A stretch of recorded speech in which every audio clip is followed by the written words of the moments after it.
YS Jaganmohan Reddy పలు కేసుల్లో bail పైన ఉన్నారు కాబట్టి విదేశాలకు వెళ్ళినప్పుడు కమ్యూనికేషన్ కోసం ఆయన ఫోన్ నంబర్ను కోర్టుకు ఇస్తారు.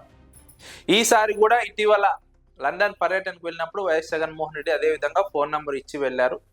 ఆ సమయంలో సిబిఐ అధికారులు వైఎస్ జగన్మోహన్ రెడ్డికి ఫోన్ చేశారట, ఆ ఫోన్ నంబర్ పని చేయలేదట. అందుకే వైఎస్ జగన్మోహన్ రెడ్డికి వ్యతిరేకంగా కోర్టులో సిబిఐ అధికారులు పిటిషన్ వేశారు.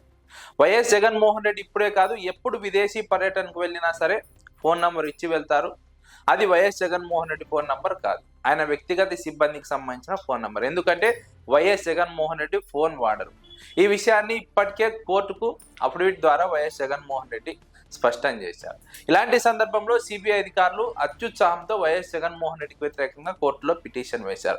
వైఎస్ జగన్మోహన్ రెడ్డి లండన్ పర్యటనలో ఉన్నప్పుడు వైఎస్ జగన్మోహన్ రెడ్డి ఇచ్చినటువంటి ఫోన్ నంబర్ ఫోన్ చేసినప్పుడు స్పందించలేదు, పని చేయలేదు అన్నది సిబిఐ అధికారుల వాదన.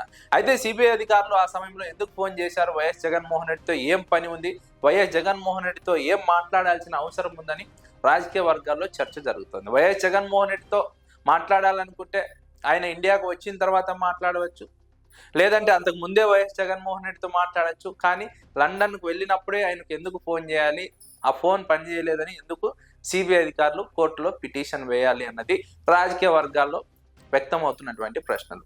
సిబిఐని ఉసిగొల్పింది ఎవరు, సిబిఐ పిటిషన్ వేసే విధంగా సిబిఐను ఉసిగొల్పింది ఎవరన్నది ప్రస్తుతం రాజకీయ వర్గాల్లో జరుగుతున్నటువంటి చర్చ.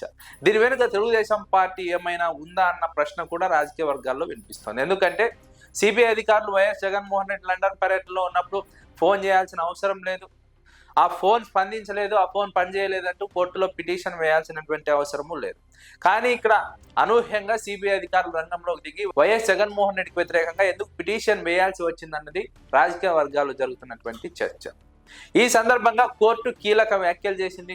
వైఎస్ జగన్మోహన్ రెడ్డి గతంలో కూడా తన వ్యక్తిగత సహాయకుల ఫోన్ నంబర్ ఇచ్చారు, ఇప్పుడు కూడా అదే విధంగా ఇచ్చారు.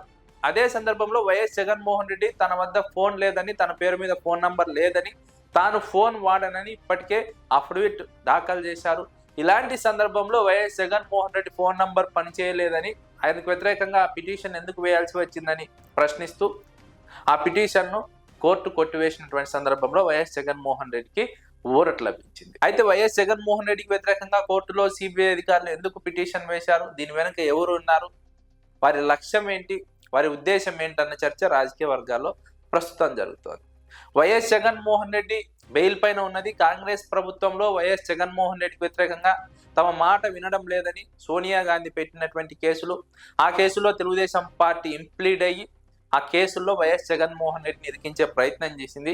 అది కాంగ్రెస్ తెలుగుదేశం చేసినటువంటి వ్యవహారం. అయితే ఇప్పుడు ఎవరు చేశారు, ఇప్పుడు కేంద్రంలో బీజేపీ ఉంది, బీజేపీ జగన్మోహన్ రెడ్డికి సన్నిహితంగా ఉంది, జగన్మోహన్ రెడ్డికి అన్ని విధాలా సహకరిస్తోంది. అలాంటప్పుడు బీజేపీ చేయడానికి ఆస్కారం లేదు, బీజేపీకి అవసరము లేదు. కానీ తెలుగుదేశం పార్టీపై మాత్రం అనుమానం కలుగుతుంది. ఎందుకంటే కాంగ్రెస్ పార్టీ అధినేత్రి సోనియా గాంధీ కేసులు పెట్టినప్పుడు ఆ కేసుల్లోకి ఇంప్లీడ్ అయ్యి తెలుగుదేశం పార్టీ జగన్మోహన్ రెడ్డి టార్గెట్ చేసింది. ఇప్పుడు జగన్మోహన్ రెడ్డి లండన్ పర్యటనలో ఉండగా జగన్మోహన్ రెడ్డికి వ్యతిరేకంగా జగన్మోహన్ రెడ్డి పైన సిబిఐని రెచ్చగొట్టి సిబిఐని ఉసిగొల్పి ఈ పిటిషన్ వేయించిందన్న చర్చ రాజకీయ వర్గాలు బలంగా సాగుతోంది. అయితే సిబిఐ అధికారుల పిటిషన్ను కోర్టు కొట్టివేయడంతో వైఎస్ జగన్మోహన్ రెడ్డికి ఊరట లభించింది. వైఎస్ జగన్మోహన్ రెడ్డి ఫోన్ వాడరన్న విషయం స్పష్టమైంది. వైఎస్ జగన్మోహన్ రెడ్డి అబద్ధం చెప్పడం లేదు, నిజం చెప్తున్నారన్న విషయం స్పష్టమైందని రాజకీయ విశ్లేషకులు అభిప్రాయం.